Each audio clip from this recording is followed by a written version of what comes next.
guys, it's Layla. Today we'll speak about carbohydrates, something about their reaction and projections.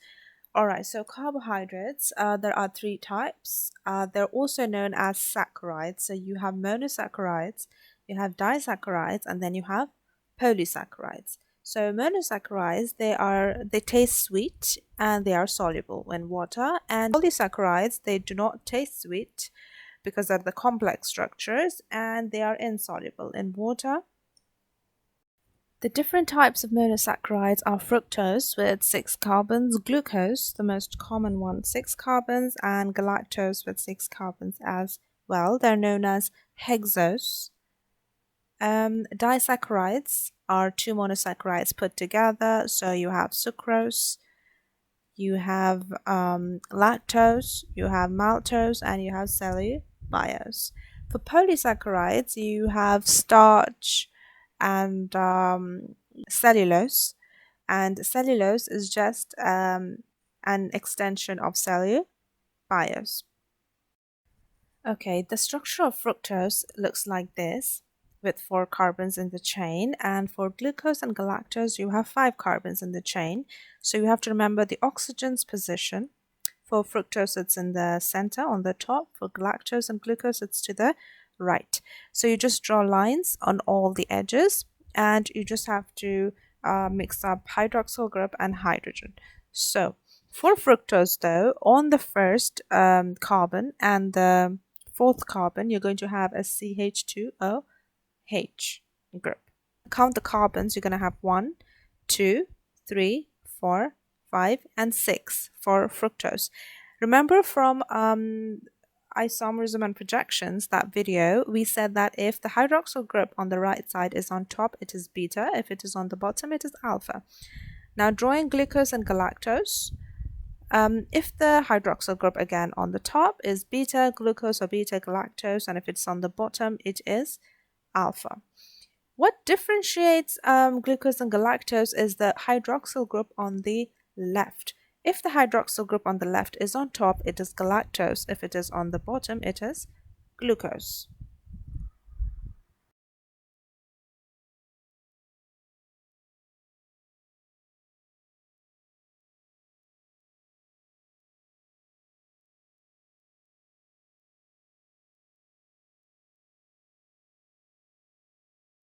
Okay, let's move on to the disaccharides. So an alpha glucose and a beta fructose will give you sucrose.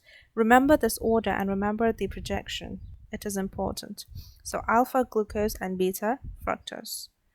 Okay, if you have an alpha glucose and an alpha glucose, you will get maltose. If you have a beta glucose and a beta glucose, you will get cellulose. If you have a beta galactose and a beta glucose, you're going to get lactose.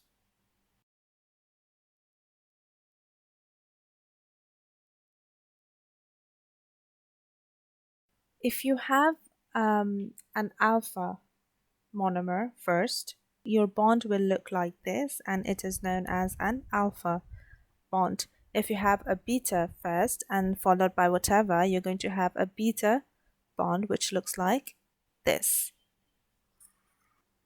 Alright, let's work on the formation of a disaccharide. So let's take cellulose. So we have 2 beta glucose.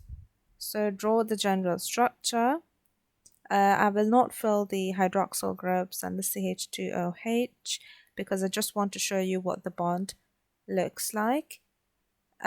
So you have OH on one end and OH on the second monomer. So again, it's like a condensation reaction where you will remove a water molecule from the 2 hydroxyl groups and they will get bonded by an oxygen in the center.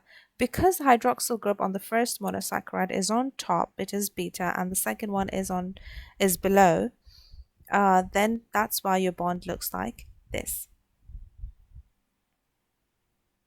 So the final product will look like this, and this is cellulose. Okay, now how to name this bond? The name of this bond is glycosidic bond.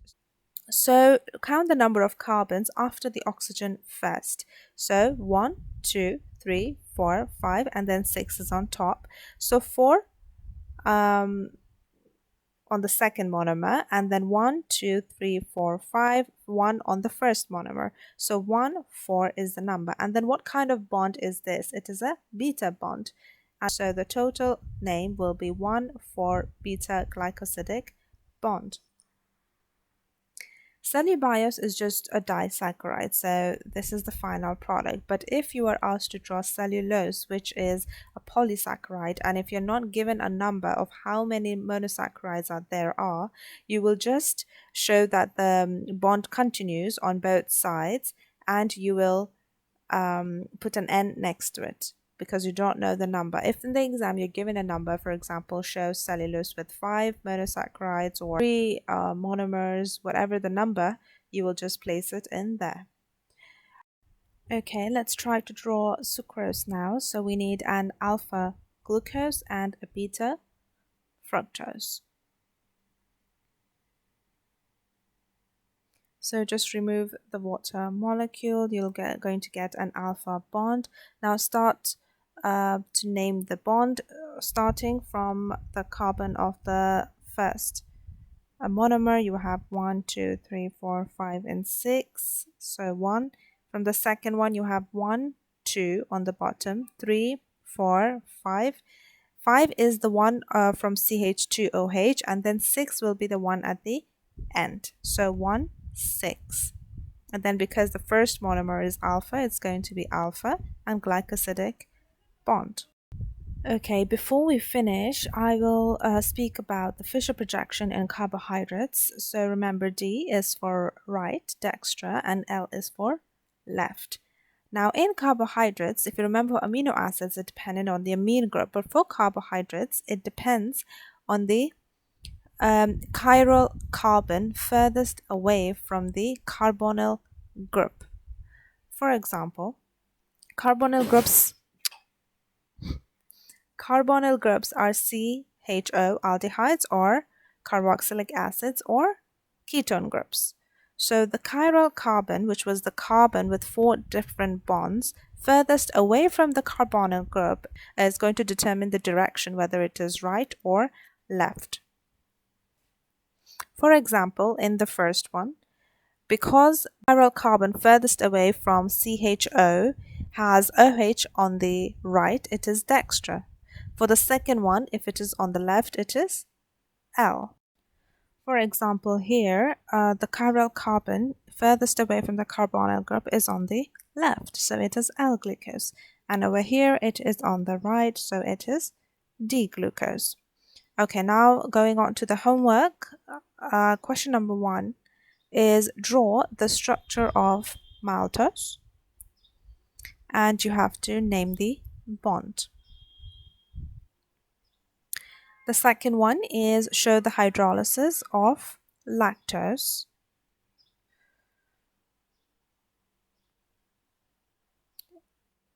You can also name the monomers involved and name the bond.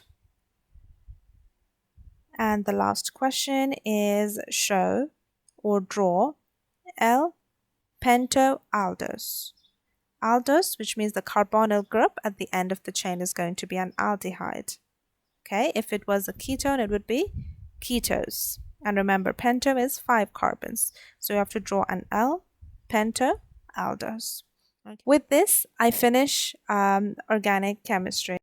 Take care, guys. Bye.